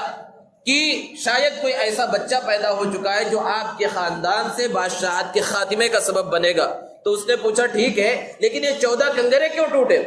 تو کاہنوں نے ہنس کر جواب دیا کہ آپ کے خاندان سے بادشاہت ختم تو ہوگی لیکن ابھی نہیں، بہت لمبا زمانہ، 14 بادشاہ آپ کے بعد گزریں گے، تب آپ کے خاندان سے بادشاہت کا خاتمہ ہوگا. کسریٰ جو ہے بہت سکون کے اندر آ گیا کہ 14 بادشاہوں کے گزرنے میں تو صدیاں گزر جاتی ہیں، لیکن تاریخ بتلاتی ہے کہ صدیاں نہیں گزری. حضرت عثمان غنی رضی اللہ تعالی عنہ کا دور خلافت آتے آتے 14 بادشاہ ایک کے بعد ایک قتل ہوئے، مارے گئے یا طبیعی موت مر گئے، آپس میں خاندانی رسہ کشی کسی وجہ سے ان کا انتقال ہو گیا. اور وہ عظیم سلطنت جس کے نام سے دنیا کانپتی تھی اور وہ اس زمانے کی سپر پاور طاقت تھی، وہ سلطنت مسلمانوں کے حوالے ہوئی اور مسلمان اس ملک کے اندر فاتحانہ انداز میں داخل ہوئے. یہ اللہ کے رسول صلی اللہ علیہ وسلم کی ولادت کے وقت جو حالات پیش آئے تھے اس کے نتیجے میں یہ چیز ہوئی. اللہ کے رسول صلی اللہ علیہ وسلم نے اپنی حیات طیبہ میں مختلف موقعوں پر کسریٰ اور قیصر کے فتح ہونے کی جانب نشاندہی بھی فرمائی تھی. تو بہرحال اللہ کے رسول صلی اللہ علیہ وسلم کی ولادت بسعادت ہوئی. 7ویں دن حضرت عبدالمطلب نے حضور اکرم صلی اللہ علیہ وسلم کا عقیقہ کیا اور حضرت آمینہ سے پوچھا کوئی نام آپ نے سوچا ہے؟ حضرت آمینہ نے جواب دیا کہ ہاں میں نے ایک نام سوچا ہے، احمد. احمد کے معنی ہیں اللہ کی سب سے زیادہ تعریف کرنے والا، کہ اس سے پہلے کسی نے اتنی تعریف نہ کی اور اس کے بعد بھی کوئی اتنی تعریف نہ کرے. حضرت عبدالمطلب نے کہا میں نے بھی ایک نام سوچا ہے، محمد، کیونکہ جس دن سے اس بچے کی ولادت ہوئی، جس نے بھی اس بچے کو دیکھا ہر ایک نے اس بچے کی تعریف کی ہے. اور محمد کے معنی ہیں جس کی سب سے زیادہ تعریف کی جائے کہ اتنی تعریف اس سے پہلے کسی کی نہ کی گئی ہو اور ان کے بعد بھی کسی کی نہ کی جائے، اس لیے ان کا نام میں محمد رکھتا ہوں. حضور اکرم صلی اللہ علیہ وسلم کو کچھ دنوں تک ابو لہب کی بادی سویبہ نے دودھ پلایا. عربوں کا یہ دستور تھا کہ وہ بچوں کی پرورش کے واسطے اور دودھ پلانے کے واسطے دور دراز اور دیہات کی عورتوں کے حوالے کر دیا کرتے تھے. اور وجہ اس کی کئی تھی. ایک وجہ تو یہ تھی کہ شہر کی زندگی کے اندر بچوں کی اچھے سے تربیت نہیں ہو سکتی، شہر کی آب و ہوا اچھی نہیں ہوتی، اس لیے بھی وہ دیہات کی عورتوں کے حوالے کرتے تھے. اور دوسری وجہ کہ عرب کے جو لوگ تھے اور خاص طور پر قریش کے جو لوگ تھے وہ اپنی زبان کے بارے میں بڑی حساس تھے اور اپنے آپ کو بہت بڑے فصیح اور بلیغ کہتے تھے، اور وہ یہ سمجھتے تھے کہ اگر شہر میں بچے کی پرورش ہوگی تو اس کی زبان خراب ہو جائے گی، اس لیے بھی وہ دیہات کی عورتوں کے حوالے کر دیتے تھے.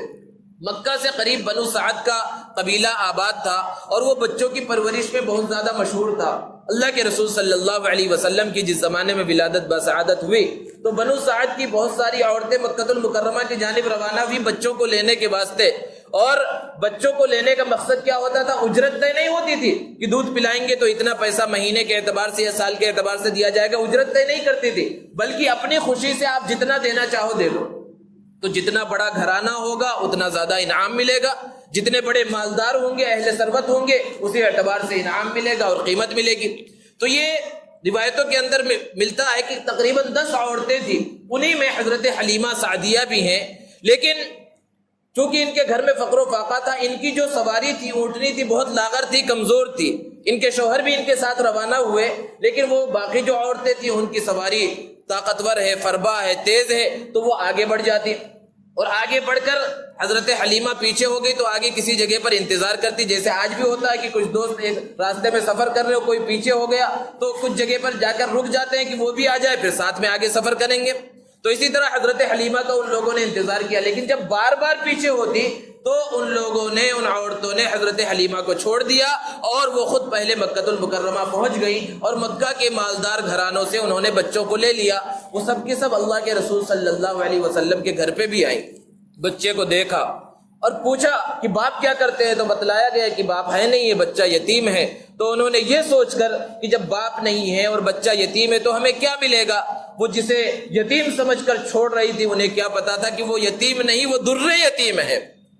تو ان کی نظر جو ہے اسباب پر تھی، مسبب الاسباب پر نہیں تھی، اس لیے انہوں نے حضور اکرم صلی اللہ علیہ وسلم کو نہیں لیا۔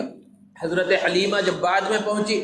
اور دیکھا کہ سارے مالدار گھرانوں سے بچے لے لیے گئے، کسی مالدار گھرانے میں اب کوئی بچہ نہیں ہے، انہیں بتلایا گیا کہ ایک گھر کے اندر بچہ ہے لیکن باپ نہیں ہے، بچہ یتیم ہے۔ تو وہاں پر حضرت حلیمہ آئیں اور بچے کو دیکھا۔ جب حضرت آمینہ کی گود میں بچہ موجود ہے اور چہرے مبارک سے کپڑے کو ہٹایا گیا تو مسکراتا چہرہ دیکھ کر حضرت حلیمہ کے دل میں محبت پیدا ہو گئی، اور گھر سے باہر آئی اور اپنے شوہر سے کہا کہ خالی ہاتھ جانے سے بہتر ہے کہ اس بچے کو لے لیا جائے، امید ہے اسی بچے سے اللہ رب العزت ہمیں نفع پہنچائے۔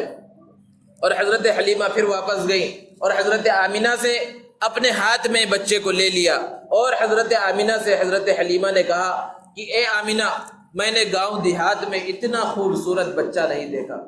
حضرت آمینہ نے کہا کہ حلیمہ تم گاؤں اور دیہات کی بات کرتے ہو، میں نے مختلف شہروں کا سفر کیا ہے، میں نے شہروں میں اتنا خوبصورت نہیں دیکھا۔ حضرت عبدالمطلب موجود تھے، انہوں نے کہا اے حلیمہ تم نے گاؤں میں اتنا خوبصورت نہیں دیکھا، اے آمینہ تم نے شہروں میں اتنا خوبصورت نہیں دیکھا، میں نے ملکوں کا سفر کیا ہے، میں نے ملکوں میں اتنا خوبصورت نہیں دیکھا۔ ایسے موقع پر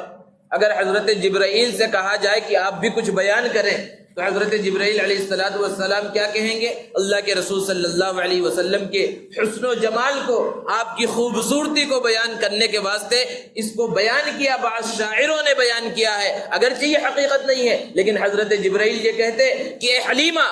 تم نے گاؤں میں اتنا خوبصورت نہیں دیکھا، اور اے آمینہ تم نے شہروں میں اتنا خوبصورت نہیں دیکھا، اور اے عبدالمطلب تم نے ملکوں میں اتنا خوبصورت نہیں دیکھا، میں نے پوری کائنات کا سفر کیا ہے، میں نے پوری کائنات میں اتنا خوبصورت نہیں دیکھا۔ اور ایسے موقع پر اللہ رب العزت فرمائے تو فرمائیں گے اے حلیمہ تو نے گاؤں میں اتنا خوبصورت نہیں دیکھا، اے آمینہ تم نے شہروں میں اتنا خوبصورت نہیں دیکھا، اے عبدالمطلب تم نے ملکوں میں اتنا خوبصورت نہیں دیکھا، اور اے جبرائیل تم نے کائنات میں اتنا خوبصورت نہیں دیکھا، میں نے اتنا خوبصورت کسی کو بنایا ہی نہیں، پیدا ہی نہیں کیا۔ یہ اللہ کے رسول صلی اللہ علیہ وسلم کا حسن و جمال ہے۔ حضرت حسان بن ثابت رضی اللہ تعالی عنہ بیان فرماتے ہیں وَأَحْسَنَ مِنْكَ لَمْ تَرَ قَطُّ عَيْنِي وَأَجْمَلَ مِنْكَ لَمْ تَلِدِ النِّسَاءُ خُلِقْتَ مُبَرَّأً مِنْ كُلِّ عَيْبٍ كَأَنَّكَ قَدْ خُلِقْتَ كَمَا تَشَاءُ۔ یہ عربی کے الفاظ ہیں، اور اس کا جو مزہ ہے کسی بھی انداز میں اردو میں ترجمہ کر لیا جائے تو اس کی ترجمانی نہیں ہو سکتی، لیکن بعض شاعروں نے حضرت حسان کے ان اشعار کا ترجمہ کرنے کی کوشش کی ہے کہ جہاں میں ان سا چہرہ ہے نہ ہے خندہ جبی کوئی، جہاں میں ان سا چہرہ ہے نہ ہے خندہ جبی کوئی، ابھی تک عورتیں نہ جن سکی ان سا ہنسی کوئی۔ یہ اللہ کے رسول صلی اللہ علیہ وسلم کا حسن و جمال ہے۔ تو بہرحال حضرت حلیمہ نے اللہ کے رسول صلی اللہ علیہ وسلم کو اٹھایا اور اس سواری پر سوار ہوئی اور اپنے علاقے بنو سعد کی طرف چلی۔ وہ عورتیں جو ان کی ساتھی تھی پہلے ہی مکہ کے مالدار گھرانوں سے انہوں نے بچوں کو لے لیا تھا، وہ پہلے روانہ ہو چکی تھی۔ حضرت حلیمہ بہت دیر میں روانہ ہوئی، لیکن وہی سواری جو آنے کے وقت بہت سست رفتار میں چل رہی تھی، وہ اونٹنی، اب اس نے بہت تیزی سے سفر کرنا شروع کیا، اور وہ عورتیں جو بہت پہلے روانہ ہو چکی تھی ان کو جا لیا، ان سے جا کر مل گئی۔ وہ عورتیں بہت پریشان ہوئی اور کہنے لگی اے حلیمہ کیا تم نے سواری کو بدل لیا ہے؟ حضرت حلیمہ نے جواب دیا نہیں، میں نے سواری کو نہیں بدلا بلکہ سوار کو بدل لیا ہے، اور جب سواریوں کے سوار بدلتے ہیں سواریوں کے انداز بھی بدل جایا کرتے ہیں۔ اور حضرت حلیمہ کی اونٹنی بہت تیزی سے سفر کرتے ہوئے ان کے علاقے میں پہنچی، اور جب گھر پر پہنچی انوارات و برکات کے ظہور انہوں نے اپنی آنکھوں سے دیکھا کہ جب روانہ ہوئی تھی ان کے گھر پہ بہت سی بکریاں تھیں، لیکن بکریاں بھی غلہ اور چارہ نہ ملنے کی وجہ سے لاغر تھی، کمزور تھی، تھنوں میں دودھ نہیں تھا۔ لیکن جب پہنچی تو دیکھا کہ ساری بکریوں کے تھن دودھ سے بھرے ہوئے ہیں، گھر کے برتنوں میں دودھ نکالنا شروع کیا، سب کے سب بھر گئے، پڑوس میں بانٹا، خود پیا، اپنے شوہر کو پلایا۔ یہ اللہ کے رسول صلی اللہ علیہ وسلم کے برکات تھے۔ اب اللہ کے رسول صلی اللہ علیہ وسلم کی پرورش وہاں ہو رہی ہے۔ اللہ کے رسول صلی اللہ علیہ وسلم 4 سال تک حضرت حلیمہ سعدیہ کے پاس رہے۔ تاریخی روایتوں میں بہت سے واقعات بھرے پڑے ہیں جو اس زمانے میں پیش آئے، کہ اس زمانے میں جب اللہ کے رسول صلی اللہ علیہ وسلم کی حیثیت ابھی محمد بن عبیداللہ کی ہے، محمد الرسول اللہ کی حیثیت نہیں ہے، اس زمانے کے اندر جو واقعات پیش آئے اس کو بھی انسان پڑھے تو اپنے دل کے اندر حلاوت محسوس کرے گا۔ اللہ کے رسول صلی اللہ علیہ وسلم کی عمر جب 2 سال کی ہو گئی، حضرت حلیمہ اللہ کے رسول صلی اللہ علیہ وسلم کو لے کر حضرت آمینہ کے پاس پہنچی، لیکن ان سے اس خواہش کا اظہار کیا کہ اگر کچھ دن اور آپ میرے ساتھ ہی رہنے دیں بچے کو تو اچھا ہوگا، تو انہوں نے اجازت دے دی اور 2 سال حضرت حلیمہ کے پاس اللہ کے رسول صلی اللہ علیہ وسلم رہے۔ حضرت حلیمہ کی ایک صاحبزادی تھی جو حضور صلی اللہ علیہ وسلم سے عمر میں بڑی تھی، تاریخی روایتوں میں ان کا نام شیمہ آیا ہے۔ ایک مرتبہ ان کے حضرت حلیمہ کے شوہر کی طبیعت خراب ہو گئی، بکریوں کو جنگل لے جا کر چرانے والا کوئی نہیں تھا، تو حضرت حلیمہ نے اپنی بیٹی سے کہا کہ آج تم جو ہے بکریاں لے کر جاؤ، تمہارے والد کی طبیعت خراب ہے، وہ نہیں جا سکتے۔ حضرت شیمہ نے کہا کہ میں صرف ایک شرط پر جو ہے جنگل جاؤں گی بکریاں لے کر، یہ جو قریشی بچہ چھوٹا سا ہے اس کو بھی میرے ساتھ بھیج دے۔ حضرت حلیمہ بہت پریشان ہوئی کہ بکریوں کو سنبھالنا بہت بڑا کام ہے، اور ساتھ میں یہ کہہ رہی ہے کہ چھوٹے سے بچے کو بھی لے کر جائیں گی، وہاں جا کر بچے کو سنبھالیں گی یا بکریوں کو سنبھالیں گی؟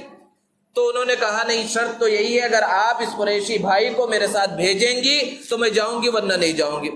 حضرت حلیمہ نے پوچھا وجہ کیا ہے؟ تو حضرت شیمہ نے کہا کہ ایک مرتبہ چھپ کر، آپ سے چھپا کر اس بچے کو میں جنگل لے کر چلی گئی تھی، تو میں نے بڑا عجیب منظر دیکھا کہ وہ بکریاں جو اتنی سرکش ہے، کبھی ادھر بھاگتی ہیں کبھی ادھر بھاگتی ہیں، اس دن بہت جلدی جلدی انہوں نے چارہ چرا، اور وہ بھیڑیا جو ہماری بکریوں کا دشمن ہے وہ ہماری بھیڑیوں کی حفاظت کر رہا تھا، اور مجھے کوئی محنت نہیں کرنی پڑی، میں ایک جگہ پر اپنے قریشی بھائی کو لے کر بیٹھی رہی اور میں اسے دیکھ رہی تھی، بکریاں چر کر آ گئی اور وہ بھی میرے سامنے بیٹھ گئی، تو مجھے اس بچے کو لے جانے کی وجہ سے محنت نہیں کرنی پڑے گی، خود بخود بکریاں چر لیں گی اور ان پر کوئی بھیڑیا بھی حملہ نہیں کرے گا، اس لیے میں چاہ رہی ہوں کہ اس بچے کو بھیجیے۔ اسی طرح کا اور ایک واقعہ کتابوں کے اندر لکھا ہوا ہے کہ اللہ کے رسول صلی اللہ علیہ وسلم جب اس عمر کو پہنچے جس عمر میں بچے بولنے لگتے ہیں، تو ایک دن اپنی رضاعی والدہ سے پوچھا کہ یہ جو میرا رضاعی بھائی اللہ کے رسول صلی اللہ علیہ وسلم کے ہم عمر ہے، ان کا حضرت حلیمہ کا ایک حقیقی بیٹا بھی تھا، یہ دن میں نظر نہیں آتا، کہاں چلا جاتا ہے؟ تو حضرت حلیمہ نے کہا یہ اپنے ابا کے ساتھ جو ہے یا اپنی بہن کے ساتھ جنگل چلا جاتا ہے بکریاں چرانے کے واسطے۔ اللہ کے رسول صلی اللہ علیہ وسلم نے کہا کہ میں بھی کل جاؤں گا۔ تو حضرت حلیمہ بہت پریشان ہوئی۔ جب اگلا دن ہوا تو اپنے حقیقی بیٹے کو بیٹھا کر سمجھانے لگی کہ دیکھو آج تمہارا قریشی بھائی بھی تمہارے ساتھ جائے گا، اپنے سے زیادہ بکریوں سے زیادہ اس کا خیال رکھنا ہے، یہ بہت قیمتی بچہ، بہت انداز میں سمجھایا اور لے کر چلے گئے۔ جب شام ہوئی اور اللہ کے رسول صلی اللہ علیہ وسلم گھر پر پہنچے اپنے رضاعی بھائی کے ساتھ، تو حضرت حلیمہ تو پورے دن پریشان تھی، فوراً اپنے بیٹے سے پوچھا کہ تم نے صحیح طرح سے اپنے قریشی بھائی کا خیال رکھا یا نہیں رکھا؟ تو ان کے حقیقی بیٹے نے جواب دیا میں ان کا کیا خیال رکھتا، انہوں نے میرا خیال رکھا۔ ہم جیسے ہی جنگل کے اندر پہنچے بہت آسانی کے ساتھ بکریوں نے کوئی شور شرابہ ہی نہیں کیا، ادھر ادھر دوڑنا پھرنا ہی نہیں کیا، بلکہ وہ چارہ چر کر آ گئی اور اس قریشی بھائی کو ہی دیکھ رہی تھی، تو مجھے تو بہت آسانی ہوئی۔ یہ اللہ کے رسول صلی اللہ علیہ وسلم کی خصوصیات ہے۔ اللہ کے رسول صلی اللہ علیہ وسلم کی جب 4 سال کی عمر ہوئی تو شق صدر کا پہلا واقعہ پیش آیا۔ اللہ کے رسول صلی اللہ علیہ وسلم کی حیات طیبہ میں 4 مرتبہ شق صدر ہوا ہے۔ شق صدر کا ترجمہ اگر آج کی زبان میں کریں تو اس کو نام دیا جائے گا آپریشن کا۔ کیونکہ آپریشن میں بھی یہی ہوتا ہے کہ بدن کے کسی حصے کو چیرا جاتا ہے، کاٹا جاتا ہے، اور جو خرابی ہوتی ہے اس خرابی کو جو ہے ختم کیا جاتا ہے. لیکن اللہ کے رسول صلی اللہ علیہ وسلم کا وہ مقام و مرتبہ ہے، آپ صلی اللہ علیہ وسلم کی وہ عظمت ہے کہ اللہ کے رسول صلی اللہ علیہ وسلم کی سیرت کو بیان کرتے ہوئے کوئی ایسا لفظ بھی ذکر نہیں کرتے مفسرین، واعظین، خطبہ کہ جس سے گستاخی کا شائبہ تک بھی ہو. آپریشن کے لفظ میں ہو سکتا ہے گستاخی ہو جائے، اس لیے شق صدر، حالانکہ بہت سے لوگ پہلی مرتبہ میں ہو سکتا ہے نہ سمجھے، لیکن پھر بھی شق صدر ہی کہا جاتا ہے کہ کہیں آپریشن کا لفظ استعمال کیا جائے تو اس سے گستاخی کا شائبہ نہ ہو جائے. یہ اللہ کے رسول صلی اللہ علیہ وسلم کی عظمت کا تقاضا ہے. آپ نے بارہا سنا ہوگا اللہ کے رسول صلی اللہ علیہ وسلم نے بہت ساری سواریوں پر جو ہے سفر کیا ہے. آپ نے اونٹنی کا استعمال کیا، گھوڑوں کا استعمال کیا. اسی طرح اللہ کے رسول صلی اللہ علیہ وسلم کی سواریوں کے اندر گدھا بھی ہے. لیکن کبھی بھی آپ نے کسی سے یہ نہیں سنا ہوگا کہ آپ صلی اللہ علیہ وسلم کی سواری کے بارے میں گدھا، کیونکہ ہمارے معاشرے میں یعنی اردو بولنے والے جو لوگ ہیں ان کے اندر گدھے کا لفظ اچھا لفظ نہیں سمجھا جاتا. کسی بیوقوف کو، کسی آدمی کو جو ہے بیوقوف کہنا ہو تو بیوقوف کے بجائے گدھا کہہ دیتے ہیں. تو اسی لیے جب اللہ کے رسول صلی اللہ علیہ وسلم کی سیرت کو بیان کیا جاتا ہے اور آپ کی سواریوں کا تذکرہ کیا جاتا ہے تو دوسرے سواریوں کا نام لیا جاتا ہے کہ اونٹنی تھی، گھوڑے تھے اور فلاں فلاں تھے، اور حمار تھے. عربی کا لفظ ہی استعمال کیا جاتا ہے تاکہ گستاخی کا شائبہ تک نہ ہو. اسی طرح آپ نے بارہا سنا ہوگا کہ بعض صحابہ کو تکلیف ہوئی جنگ کے موقع پر یا کسی اور موقع پر، اللہ کے رسول صلی اللہ علیہ وسلم نے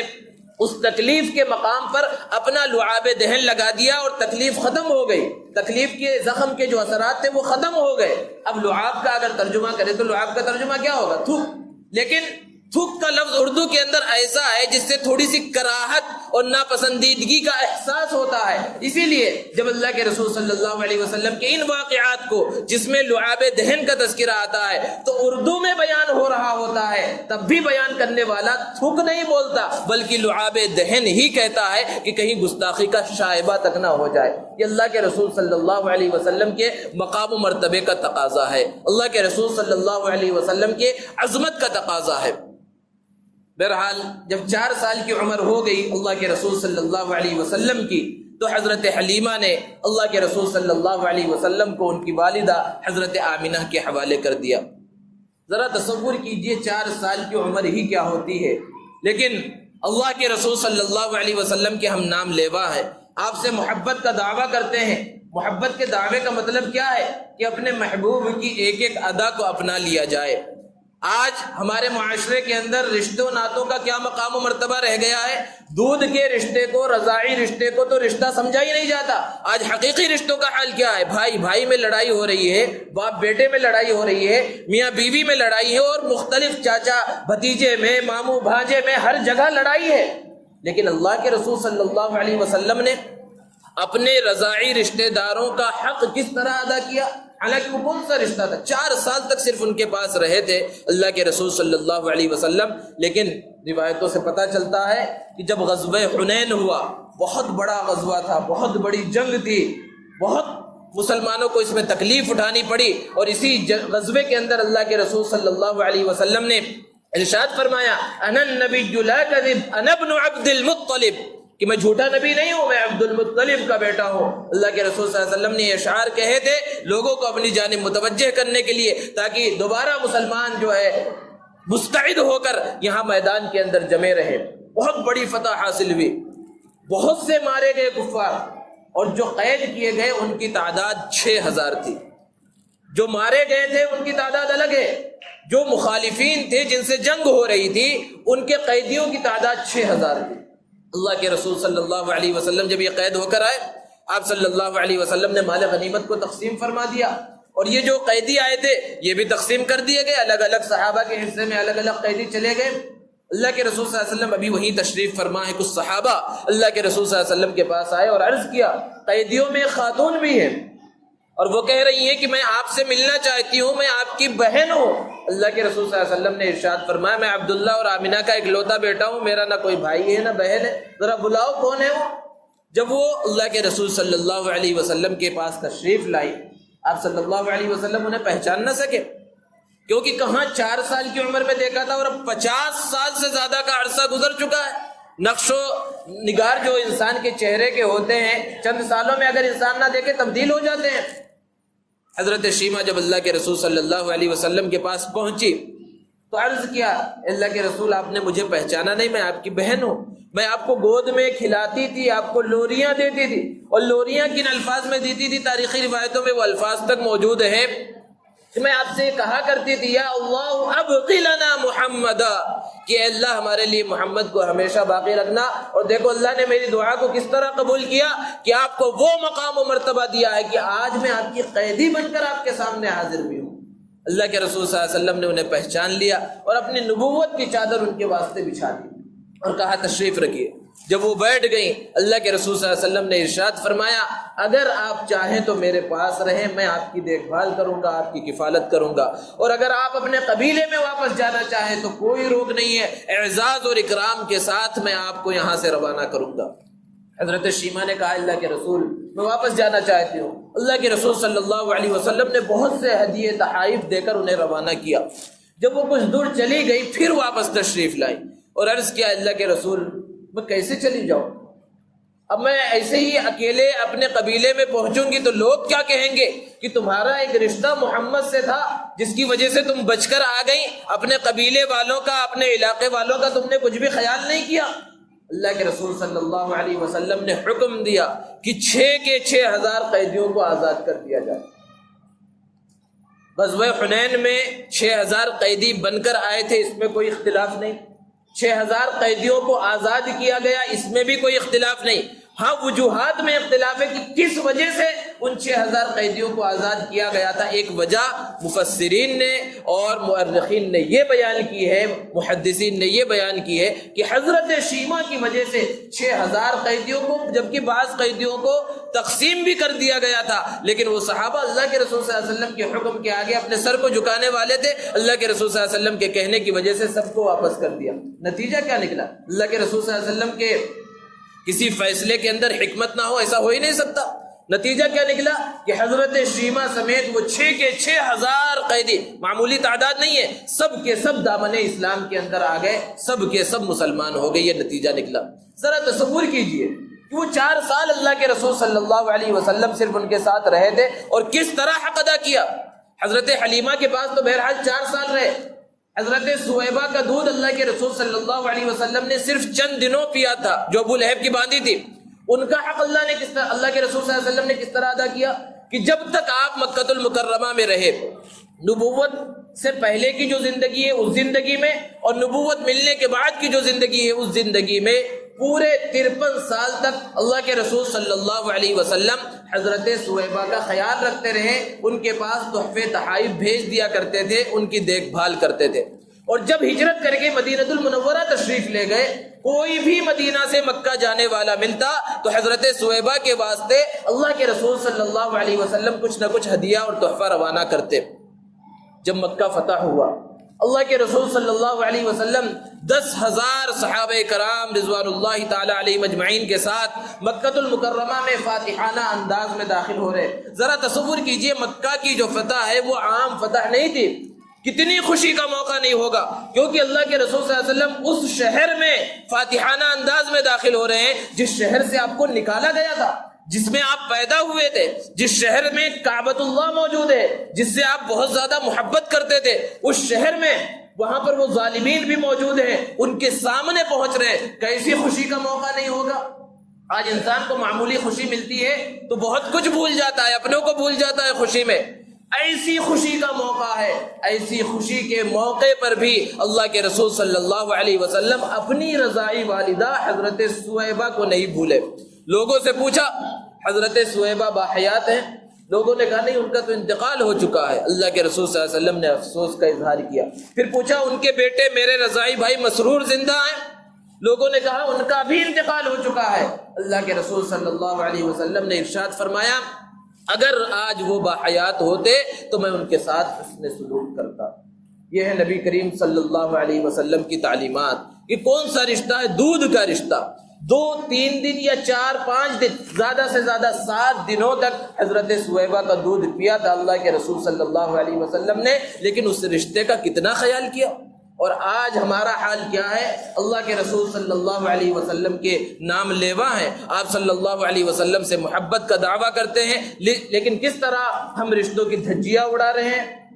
رشتہ داروں کے اندر آپسی پھوٹ پیدا ہو گئی اور لوگ صلح کرانے کی کوشش کر رہے ہیں، تو صرف اس وجہ سے کہ وہ پہلے بات کرے تب ہم بات کریں گے، اس وجہ سے رشتے جو ہے، رشتے ناتے جو ہے جڑ نہیں رہے۔ اور پھر اس کے بعد بھی اللہ کے رسول صلی اللہ علیہ وسلم سے محبت کا دعویٰ ہے۔ محبت کا دعویٰ تو اس وقت پورا ہوگا جب اس محبت کے دعوے کو تقاضے کے ذریعے پورا کیا جائے اور اللہ کے رسول صلی اللہ علیہ وسلم کی جو سیرت ہے اس کے اوپر عمل کیا جائے۔ تو بہرحال اللہ کے رسول صلی اللہ علیہ وسلم جب مکۃ المکرمہ واپس پہنچے اپنی والدہ کے پاس، پھر 6 سال کی آپ کی عمر ہوئی، والد محترمہ کا انتقال ہو گیا، پھر اس کے کچھ دنوں کے بعد دادا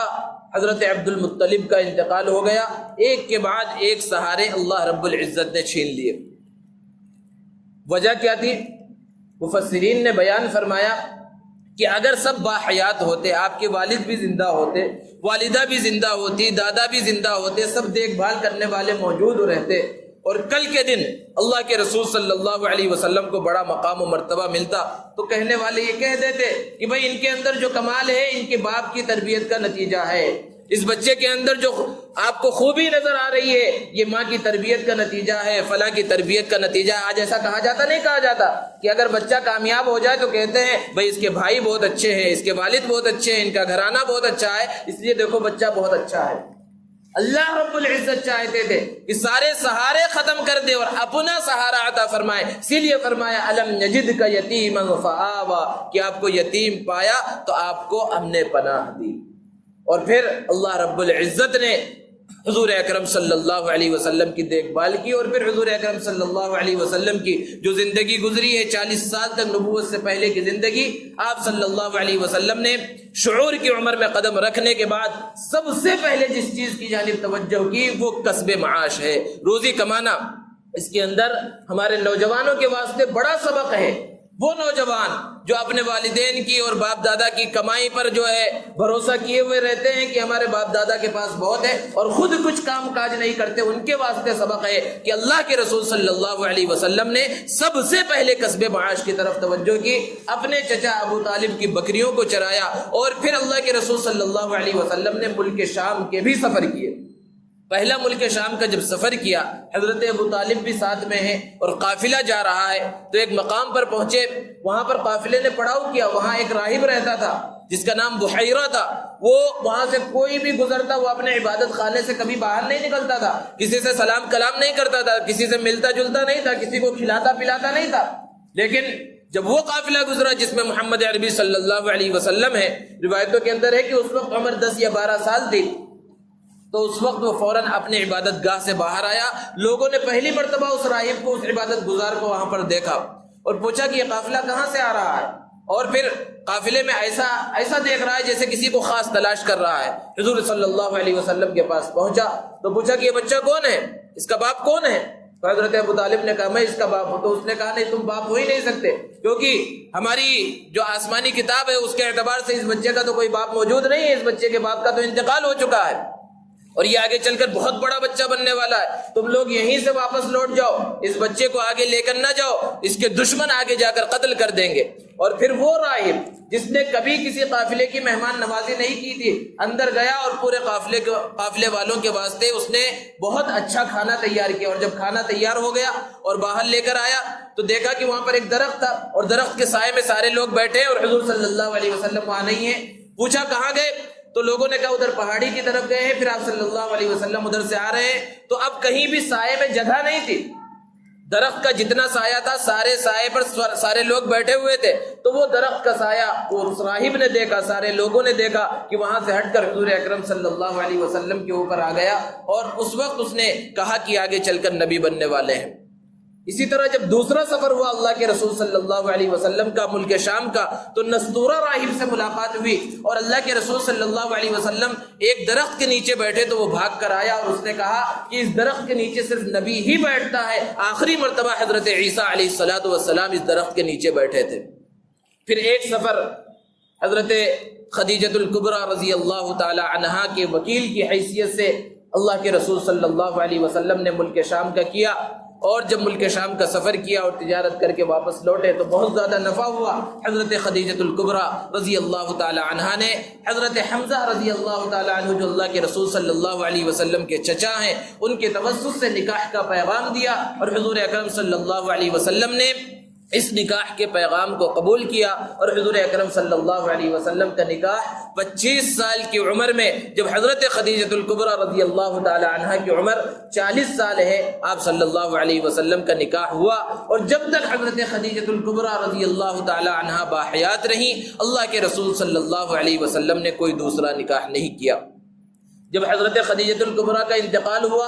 اس وقت اللہ کے رسول صلی اللہ علیہ وسلم کی عمر مبارک 50 سال ہے، اور حضرت خدیجہ الکبریٰ رضی اللہ تعالی عنہا کا انتقال 65 سال کی عمر میں ہو رہا ہے۔ 25 سال بھرپور جوانی اللہ کے رسول صلی اللہ علیہ وسلم نے اپنے سے 15 سال زیادہ عمر والی خاتون کے ساتھ گزار دی۔ یہ اللہ کے رسول صلی اللہ علیہ وسلم کی سیرت طیبہ ہے۔ آج مغرب اور یورپ کے لوگ اور مستشرقین حضور اکرم صلی اللہ علیہ وسلم پر الزام لگاتے ہیں، اور الزام کیا؟ آپ صلی اللہ علیہ وسلم کی کثرت ازدواج، تعدد ازدواج کی وجہ سے کہ آپ نے اتنے نکاح کیے، آپ شہوت پرست ہیں، نعوذ باللہ ثم نعوذ باللہ۔ اگر حضور اکرم صلی اللہ علیہ وسلم نعوذ باللہ شہوت پرست ہوتے تو بھرپور جوانی ایک بیوہ کے ساتھ اللہ کے رسول صلی اللہ علیہ وسلم نہ گزارتے، اور اگر آپ شہوت پرست ہوتے تو شہوت پرستی کا الزام وہ لوگ دیتے جو آپ کے جانی دشمن تھے۔ مکہ کے لوگ تھے، ابو لہب، ابو جہل، اور یہ پورا ایک ٹولہ تھا جو اللہ کے رسول صلی اللہ علیہ وسلم اور صحابہ کا جانی دشمن تھا۔ بہت سے الزام لگائے، آپ کو جھوٹا کہا، شاعر کہا، کاہن کہا، جادوگر کہا، سب کچھ کہا، لیکن اللہ کے رسول صلی اللہ علیہ وسلم کے کردار پر کبھی وہ انگلی نہ اٹھا سکے۔ آج وہ لوگ حضور اکرم صلی اللہ علیہ وسلم کی کردار کی طرف انگلی اٹھاتے ہیں جن کے گھرانے تک کا پتہ نہیں ہے، جن کا گھرانہ تباہ و برباد ہو چکا ہے، کون کس کا بیٹا ہے، کون کس کا باپ ہے، کچھ پتہ نہیں ہے جن کے پاس، وہ لوگ حضور اکرم صلی اللہ علیہ وسلم کی طرف انگلی اٹھا رہے ہیں۔ سورج پر گویا کہ تھوکا جا رہا ہے، وہ کہاں پر پہنچنے والا ہے واپس۔ تو بہرحال یہ مختصر سی سیرت اللہ کے رسول صلی اللہ علیہ وسلم کی بیان کی گئی اور بیان کی جاتی رہے گی۔ سنیں اور سن کر سبق حاصل کریں، اور اس ربیع الاول کا یہ مہینہ آیا ہے تو اس کا اب تقاضا صرف یہ نہیں ہے کہ جلسے کر لیے گئے اور سن لیا گیا اور دامن جھاڑ کر چلے گئے، بلکہ اللہ کے رسول صلی اللہ علیہ وسلم کی سیرت کے مختلف گوشے ہیں۔ آپ صلی اللہ علیہ وسلم نے تجارت کی ہے، آپ صلی اللہ علیہ وسلم نے جب تجارت کی کس انداز میں تجارت کی، تجارت کس انداز میں کرنا چاہیے، تجارت کے بارے میں اللہ کے رسول صلی اللہ علیہ وسلم نے کیا کیا فرمایا ہے، کس طرح کی تجارت کرنا صحیح ہے، کس طرح کی تجارت کرنا صحیح نہیں ہے، یہ سب چیزیں حضور صلی اللہ علیہ وسلم کی سیرت ہے۔ ان سب چیزوں کو اپنانا یہ حضور صلی اللہ علیہ وسلم سے محبت ہے۔ یہ نہیں کہ صرف بیان سن لیا جائے اور دامن جھاڑ کر چلے جائیں تو تقاضا پورا ہو گیا۔ تقاضا اس وقت تک پورا نہیں ہوگا جب تک کہ اللہ کے رسول صلی اللہ علیہ وسلم کی مکمل سیرت کو، مکمل حیات طیبہ کو اپنی زندگیوں کے اندر نہ لایا جائے۔ آج معاف کیجیے ہمارے نوجوانوں کا حال کیا ہے؟ اللہ کے رسول صلی اللہ علیہ وسلم سے محبت کا دعویٰ تو سب کو ہے اور ضرور ہونا چاہیے، اس کے بغیر تو ایمان کامل اور مکمل بھی نہیں ہے، لیکن کیا ہمیں حضور صلی اللہ علیہ وسلم کی سیرت کی بالکل موٹی موٹی چیزیں معلوم ہیں؟ آج ہمارے نوجوان سے جس کا زیادہ تعلق دین سے نہیں ہے اس سے پوچھیں کہ حضور اکرم صلی اللہ علیہ وسلم کے دادا کا نام کیا ہے، آپ کے والد محترم کا نام کیا ہے، آپ کی کتنی بیٹیاں تھیں، کس بیٹی کا نکاح کس سے ہوا، کن حالات میں ہوا، آپ کے کتنے بیٹے تھے، کون باحیات رہے یا نہیں رہے، آپ صلی اللہ علیہ وسلم کی کتنی ازواج مطہرات تھیں، ان کے نام کیا کیا ہیں، کن کن حالات میں کس نے کس طرح ساتھ دیا۔ کیا آج ہمارے نوجوانوں کو یہ معلوم ہے؟ اگر پوچھا جائے تو پسینے چھوٹ جائیں گے، اور پھر اوپر سے محمد رسول کا دعویٰ ہے۔ اور اگر انہی نوجوانوں سے آج اس غلیظ ترین دنیا کے دوسرے لوگوں کی سیرت کو پوچھ لیا جائے، ان کے کیریکٹر کو پوچھ لیا جائے تو پوری ہسٹری سنا کر رکھ دیں گے، کسی کرکٹر کے بارے میں، فلم اسٹار کے بارے میں، گلوکار کے بارے میں، سنگر کے بارے میں پوچھ لیا جائے تو پوری تاریخ معلوم ہوگی، کب پیدا ہوا، کہاں گیا، کہاں مرا، سب کچھ معلوم ہے، لیکن نہیں معلوم ہے تو حضور صلی اللہ علیہ وسلم کی سیرت نہیں معلوم ہے۔ تو ضرورت اس بات کی ہے کہ خود ہم حضور اکرم صلی اللہ علیہ وسلم کی سیرت کو معلوم کریں، پڑھیں، یہ خود ایک عبادت ہے نبی صلی اللہ علیہ وسلم کی سیرت کو معلوم کرنا، کیونکہ جب معلوم ہوگی سیرت تبھی اس سیرت کے اوپر اور اس کے مطابق عمل ہوگا۔ خود بھی سیکھیں، اپنی اولاد کو، اپنے بچوں کو سکھائیں، گھر میں مذاکرہ کریں، بتائیں، سوالات کریں نبی صلی اللہ علیہ وسلم کے بارے میں، صحابہ کے بارے میں۔ ادھر ادھر کی کتے بلیوں کی اور فرضی کہانیاں سنانے کے بجائے صحابہ کے واقعات گھروں کے اندر سنائے جائے، صحابیات کے واقعات سنایا جائے، اس سے عمل کا جذبہ پیدا ہوگا، عمل کی طرف اپنی بھی رغبت پیدا ہوگی، بچوں کی رغبت بھی پیدا ہوگی، اور گھر کی خواتین کی بھی عمل کی طرف رغبت پیدا ہوگی، ان کا ایمان مضبوط ہوگا۔ اور اگر صرف یوں ہی زندگی گزرتی رہی، گھر میں فحش ڈرامے اور سیریل ہی صرف چلتے رہے، دین کا نام و نشان صرف مسجد کی حد تک رہ گیا، مسجد میں آئے تو نماز پڑھ لیا، اللہ کا نام لے لیا، اور مسجد سے باہر چلے گئے، سب کچھ ہاتھ دھو کر جو ہے چلے گئے، گھر کے اندر اگر دین نہیں ہے تو پھر اپنے اندر دین آ جانے سے مکمل دیندار نہیں بن سکتا۔ اللہ نے قرآن میں بیان فرمایا، یا ایھا الذین آمنوا قوا انفسکم واہلیکم نارا، یہ ایمان والو اپنے آپ کو اور اپنے گھر والوں کو جہنم کے عذاب سے بچاؤ۔ اللہ رب العزت سے دعا ہے کہ اللہ تبارک و تعالی ہم سب کو حضور اکرم صلی اللہ علیہ وسلم سے سچی پکی محبت کرنے کی توفیق عطا فرمائے، اور اس محبت کے تقاضے کے مطابق زندگی گزارنے کی توفیق عطا فرمائے، آپ کی سنتوں پر عمل کرنے کی توفیق عطا فرمائے۔ وآخر دعوانا ان الحمدللہ رب العالمین۔